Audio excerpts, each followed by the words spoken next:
BCCI ஒப்பந்தங்களில் இருந்து ஸ்ரேயாஸ் ஐயர், இஷான் கிஷன் நீக்கம். வெளியான புதிய தகவல்.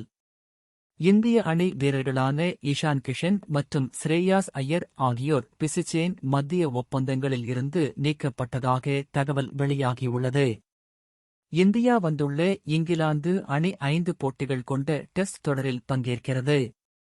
அந்த வகையில் இந்தியா இங்கிலாந்து அணிகள் இடையிலான 4வது டெஸ்ட் போட்டி ஜார்க்கண்ட் மாநிலம் ராஞ்சியில் நேற்று Feb 23 தொடங்கி விறுவிறுப்பாக நடைபெற்று வருகிறது.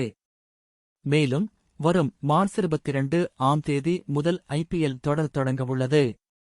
இந்நிலையில் இந்திய அணியின் இளம் வீரர்களான இஷான் கிஷன் மற்றும் ஸ்ரேயாஸ் ஐயர் ஆகியோரை மத்திய ஒப்பந்தங்களில் இருந்து நீக்க பிசிசிஐ முடிவு செய்துள்ளதாக தகவல் வெளியாகியுள்ளது.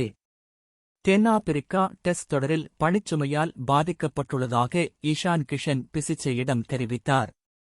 மேலும் குடும்பத்துடன் நேரத்தை செலவிடுவதற்கு தமக்கு அனுமதி கொடுக்குமாறு கேட்டிருந்தார். அதற்கு உடனடியான அனுமதி வழங்கப்பட்ட நிலையில் குடும்பத்துடன் நேரத்தை செலவிடாத அவர் துபாய்க்கு சென்று 2024 புத்தாண்டு பார்ட்டியில் ஈடுபட்டதாக கூறப்படுகிறது. இதனிடையே இஷான் கிஷனை ரஞ்சி கோப்பை போட்டிகளில் விளையாடச் சொல்லி பிசிசிஐ வலியுறுத்தியது. ஆனால் அவர் ரஞ்சி தொடரில் விளையாடாமல் IPL தொடருக்கு தயாராகி வந்ததாக தெரிகிறது.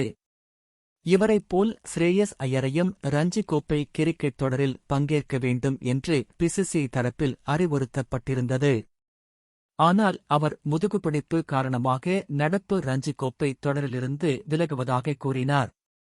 இதனால் பிசிசிஐ அவரை பரிசோதிக்கும்படி NCAவிற்கு உத்தரவிட்டிருந்தது. இதனைத் தொடர்ந்து NCA மருத்துவர் பிசிசிஐக்கு அனுப்பிய மின்னஞ்சலில் ஸ்ரேயாஸ் ஐயருக்கு எந்தவிதமான புதிய காயங்களும் ஏற்படவில்லை.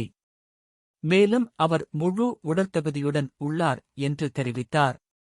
இதனால் தனது அறிவுறுத்தல்களை கேட்காத ஸ்ரேயாஸ் ஐயர் மற்றும் இஷான் கிஷன் ஆகியோர் மீது நடவடிக்கை எடுக்கப்பட்டுள்ளதாகவும் மத்திய ஒப்பந்தங்களில் இருந்து நீக்கப்பட உள்ளதாக பிசிசிஐ வட்டாரங்கள் தகவல் தெரிவித்துள்ளன.